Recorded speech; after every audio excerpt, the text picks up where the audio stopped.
जय शिवराय मित्रांनो. आज आपण पाहणार आहोत श्री समर्थांनी लिहिलेला शिवरायांना एक गुपित पत्र. खर तर या पत्रातील मजकूर जो आहे तो समर्थांनी मुद्दाम कोड लँग्वेज मध्ये लिहिलाय आणि कोड लँग्वेजला समजून घेण्याकरिता खरंच एखाद्याच्या बुद्धीची कसोटी पणाला लागते.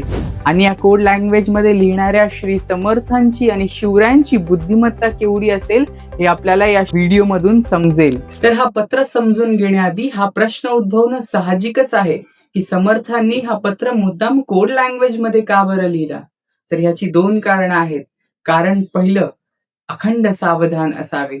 श्री समर्थांनी अनेक वेळा शिवरायांना आणि शंभूराजांना उपदेश केला आहे की अखंड सावधान असावे, दुश्चित कदापि नसावे. आणि दुसरं कारण म्हणजे राजकारण बहुत करावे परंतु कळूची न द्यावे. समर्थ रामदास स्वामींनी अखंड 12 वर्ष खडतर तपश्चर्या केली. त्या तपश्चर्यानंतर समर्थांनी अखंड हिंदुस्थानाचा त्या काळात चालत भ्रमण केला होता. आणि त्या स्वारीवर असताना समर्थांनी अनेक गावोगावी जाऊन आपले महंत तयार करायला सुरुवात केली. मारुतीरायांच्या मठांची स्थापना करायला सुरुवात केली. मग याचा परिणाम असा झाला की एकूण 1100हून अधिक मठ त्या काळात समर्थांनी अखंड हिंदुस्थानात उभी करून दाखवली.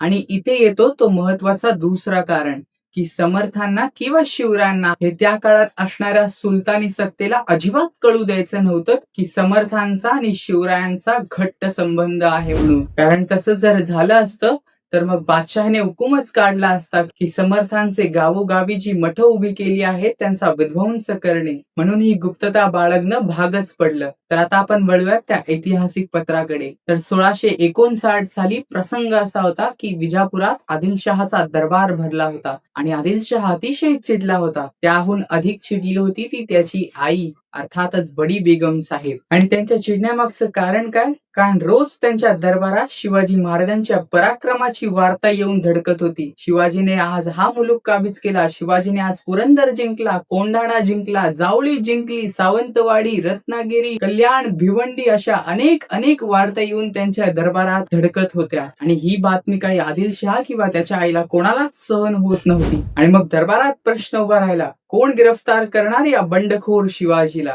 त्याच वेळी शहाजी महाराजांना एक पत्र धाडला गेला. आपला मुलगा हा नको ते धाडस करतोय, बादशहाच्या विरुद्ध बंड पुकारतोय, त्याला आवरा.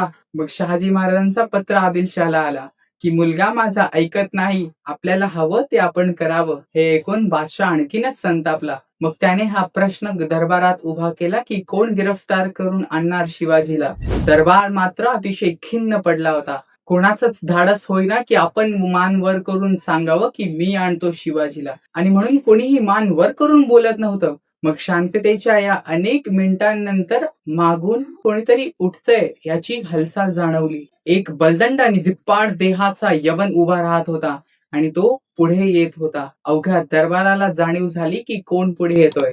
अफजल खान पुढे येत होता. आणि मग त्याने विडा उचलला की मी आणीन शिवाजीला गिरफ्तार करून. शिवाजी म्हणजे कोण? तो डोंगरातला उंदीर असाच जातो आणि असाच धरून त्याला बादशहाच्या समोर पेश करतो. असे धाडसी शब्द त्याच्या मुखातून उद्गारले गेले. आणि मग आदिलशहाची आई सुद्धा तेवढीच मुत्सद्दी. तिने प्रश्न विचारला, अफजल खान, या डोंगरातील उंदीरला पकडण्यासाठी केवढी फौज लागेल? मग अफजल खान म्हणतो, 12,000 घोडेस्वार आणि 10,000 पायदळ, 65 हत्ती, अनेक तोफगोळा. बडी बेगम अफजल खानाला विचारते, अफजल खान, उंदराला पकडण्यासाठी तुला एवढी फौज लागेल? याने आपल्या एक गोष्ट लक्षात येते. अफजल खान म्हणायला शिवाजी महाराजांना डोंगरातला उंदीर म्हणत असत, परंतु त्याची तयारी मात्र सिंहालाच आपल्याला पकडायला जायचे आहे ह्याच तयारीने तो निघाला होता. आणि मग अफजल खान निघाला आणि ही वार्ता महाराजांना राजगडावर समजली की अफजल खान एवढ्या सैन्यासह स्वराज्यावर स्वारी करायला निघालाय. महाराजांचाही मनसुबा ठरला, येऊ द्यात त्याला फक्त जावळीपर्यंत खेचत आणायचं. मग त्याला या सह्याद्रीच्या निबिड जंगलात कोंडून मारायचं. आणि महाराजांचा हा सगळा नियोजन चालू असताना एक दिवस त्यांना समर्थ शिष्य वासुदेव गोसावी भेटण्याकरिता आले आणि त्यांनी महाराजांजवळ समर्थांचा तो पत्र दिला. तर हा पत्र ऐकताना आणि ते समजून घेण्याकरिता आपल्याला प्रत्येक ओळीमधली फक्त 2च अक्षर सुरुवातीची लक्षात ठेवायची आणि इतर सगळे शब्द सोडून द्यायचे. विवेके करावे कार्य साधन, वी जाणार नर्तन हे जाणून जा, पुढील भविष्यार्थी मन पू.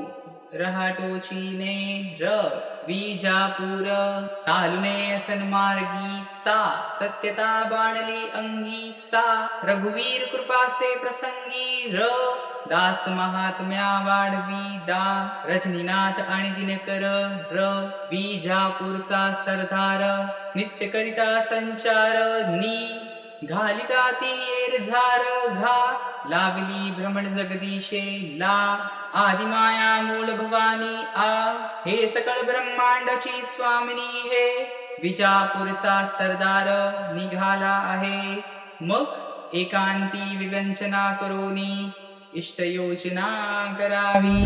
समर्थ शिवरायांना कळवतायत की विजापूरचा सरदार निघाला आहे. शिवा आपल्याला काय करायला हवं? एकांती विवंचना करोनी इष्ट योजना करावी. वंचना या शब्दाचा अर्थ होतो फसवणं आणि विवंचना या शब्दाचा अर्थ होतो फर्स्ट क्लास फसवणं. म्हणजे कोणाला तरी फसवणं आणि त्याला हे कळूच न देणं की तो फसला गेलाय म्हणून. आणि महाराजांनी मग असंच त्या अफजल खानाला फसवलं. जावळीत त्याला खेचून आणला आणि मग इष्ट योजना केली. तर या पत्रावरून आपल्या लक्षात येतं की श्री समर्थांचं आणि शिवरायांचं नातं हे किती घट्ट होतं. आज लोकांनी अनेक चर्चा करावी की शिवरायांचं समर्थांचं नातं होतं की नाही याच्यावर भांडत बसावं, वाद घालत बसावं, परंतु इतिहास मात्र कधीच बदलत नाही. आणि जे अभ्यासक आहेत, सज्जन आहेत, शहाणे आहेत, त्यांच्यासाठी अभ्यासण्याकरिता शिवरायांचं आणि समर्थांचं नातं जाणून घेण्याकरिता पुरून उरेल एवढा पुरावा आहे. तर आपल्याला हा व्हिडिओ आवडला असेल तर त्याला नक्की लाईक करा, चॅनेलला सुद्धा सबस्क्राईब करा. भेटूयात आपण अशाच एका पुन्हा प्रेरणादायी व्हिडिओमध्ये. तोपर्यंत जय जिजाऊ, जय शिवराय, जय शंभूराजे.